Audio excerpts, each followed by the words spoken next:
Hey guys, what's up? It's Brad from the Casual Planeswalker, and I want to show you a really fun deck that I put together that I call Mono Green Cheap Planeswalkers because it's basically just a collection of the cheapest Planeswalkers I could get.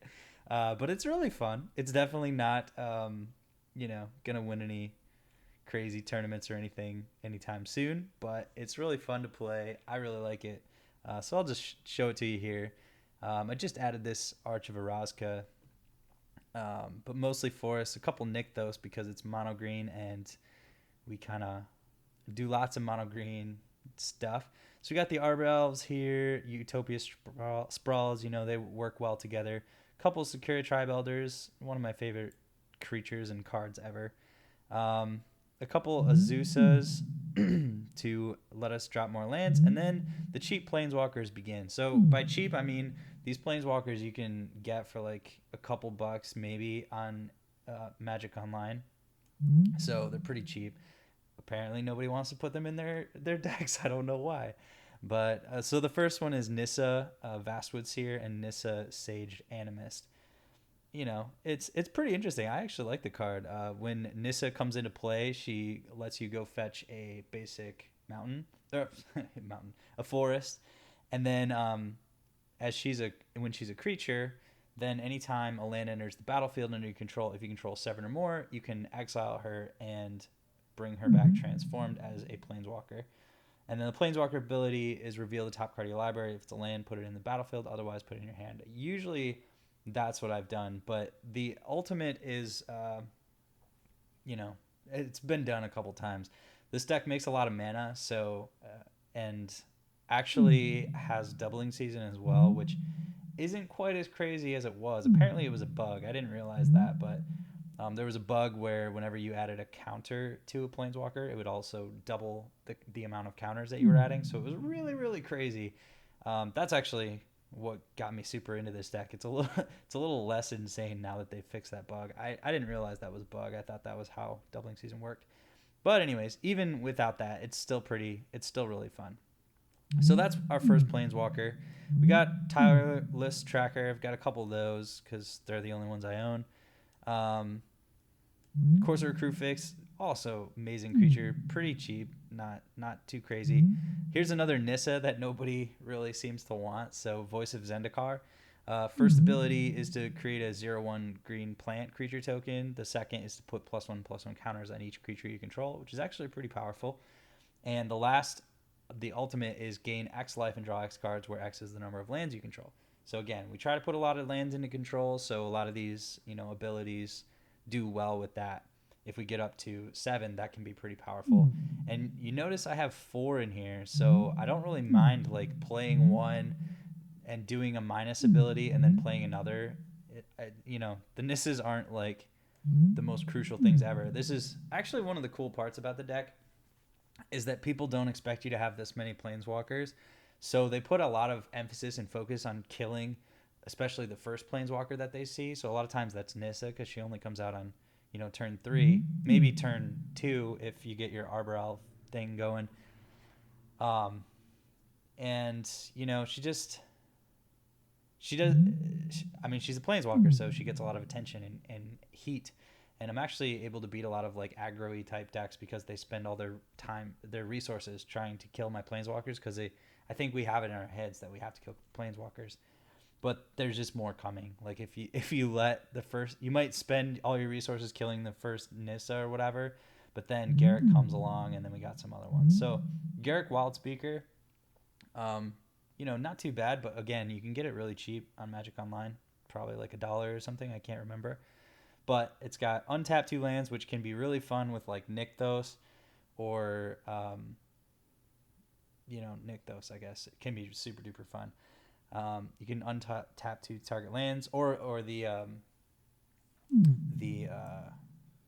Utopia Sprawl lands as well. They can be really fun. The Chainveil, I've tried this. It gets to work sometimes. It costs a lot, so probably not the most like efficient thing to be playing here. I could probably just play a better card like Tireless Tracker or something instead. but it's fun. It's silly. This isn't a super competitive deck. It's not really competitive at all, actually. It's just really fun to play. So the Chain Veil, I tossed that in. I saw it in somebody's like Planeswalker-y doubling season deck, and it's fun. So at the beginning of your end step, if you didn't activate a loyalty ability of a Planeswalker this turn, you lose 2 life.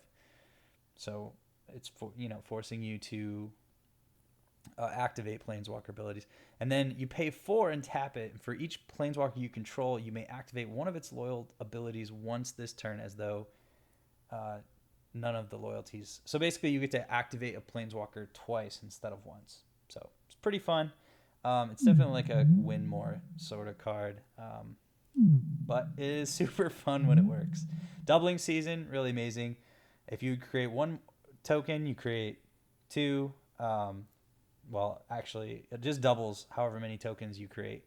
And then if you'd put a counter on something, puts twice that many instead. So, one cool thing is Nissa here. It says put a +1/+1 counter on each creature you control. Well, actually, you'll put 2 into play with doubling season. And instead of putting 1/0/1 plant, she'll put 2 into play.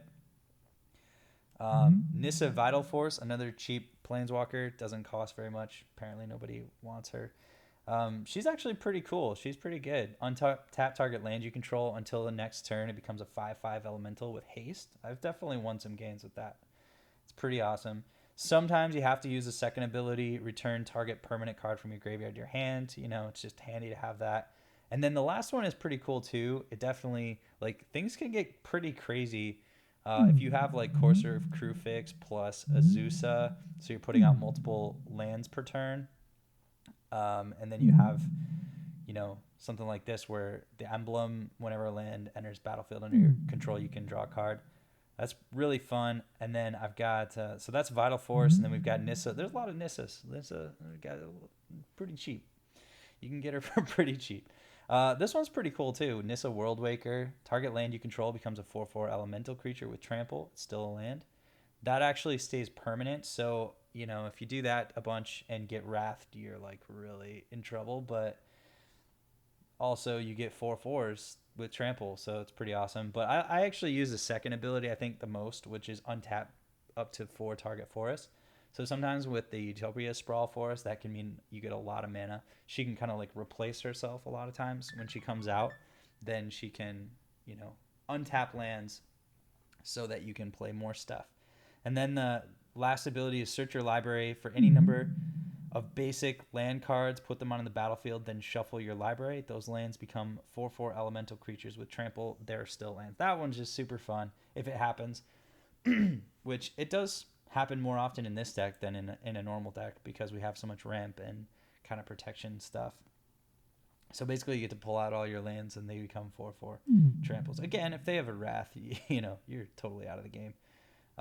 Well, actually, I have a couple heroic interventions that that's never really come into play, but I figured I had those in the sideboard against wrathy stuff. And then this guy's amazing. I mean, again, pretty cheap to actually buy, but he's very powerful. I think he draws the most hate of all the Planeswalkers for sure. He's definitely doing the most when he comes out. And he also gives 3 forest, mana symbols for devotion. So pretty awesome on the devotion game as well. So create a 3/3 green beast creature token for the +1. That's amazing. With doubling season, it becomes 2. I actually use the second ability quite a lot. Draw cards equal to the greatest power among creatures you control.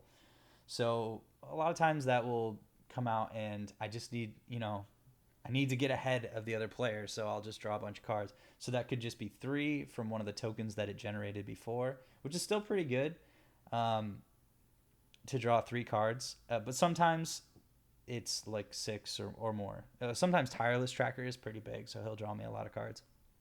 Pretty great ability. I love that second one. And the third one is create 6/6 green worm creature token for each land you control. Again, we're trying to put a lot of lands into play.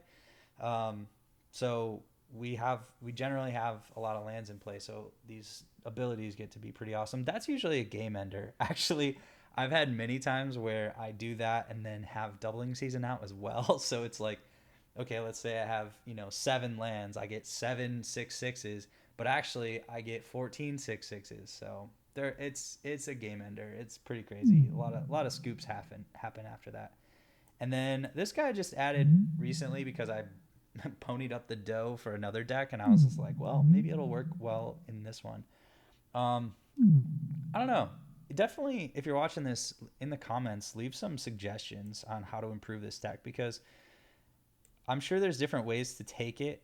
This is it's called mono green control in my thing because I actually tried to build an old deck that I had, but it turns out most of the cards are like vintage now, so um, I didn't really want to play it in vintage. I like modern. I think that's my favorite format. So my old deck, I mean, I'm an old school player, but uh, anyways, I ended up I paid a bunch of money to make my old deck kind of, but with newer cards, and it just wasn't good at all. It was terrible, but so I started looking for things to replace it with, and this is what I ended up with. So it says mono green control, but really it's not trying to do mono green control anymore. It's just this whatever this mono green cheap planeswalkers. So Carnage Tyrant is just pretty good. I kind of get the feeling a lot of times that I'm not really like ramping up to anything. Like I get a ton of mana and then I kind of get stuck. And so I added this, and also control decks are pretty brutal against this deck because I'm always trying to cast.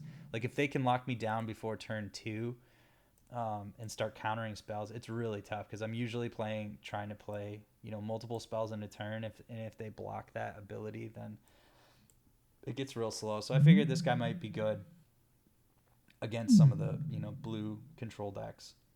So in the sideboard, I kind of haphazardly put these Tormod's Crypt. They haven't really proven to be all that necessary. I guess I just thought that was a good sideboard card to add. This is pretty funny. This has definitely done some work for me. I love this card, Sandworm Convergence. Creatures with flying just can't attack you. That's pretty funny. And then you get a 5/5 worm at the end of your turn. Of course, if you have Doubling Season out, you get two. It's pretty funny. This is actually a good sideboard card. It has a lot of uses. It can take out like really important creatures if the opponent is playing, I don't know, a deck that just depends on having like this one key creature, a couple key creatures that do a lot of work. You can just take that out, or even with like a Tron type deck, you can eliminate key pieces or try to. It's Naturalize, always good in the sideboard. Heroic Intervention, again, I brought this in kind of against the Wrath, but I don't actually pull it in that often, so maybe it's not really worth doing. Haze of Pollen, so basically I have kind of like an aggro plan because aggro can beat me pretty fast because I generally take, trying to get to the mid game at least. So aggro can beat me pretty bad, and what usually works pretty well is bringing in this Essence Warden at least. So I bring that in, and then I bring in the Hazel Pollens for like an anti-aggro plan. So this can hold them off for a couple big attacks, maybe protect my Planeswalkers for a couple turns when they think that they're gonna swing in and kill them. I actually block that attack, and then Essence Warden, if she gets out there early game, can do a lot of work as well, especially against an aggro deck. Definitely open to suggestions on the sideboard though.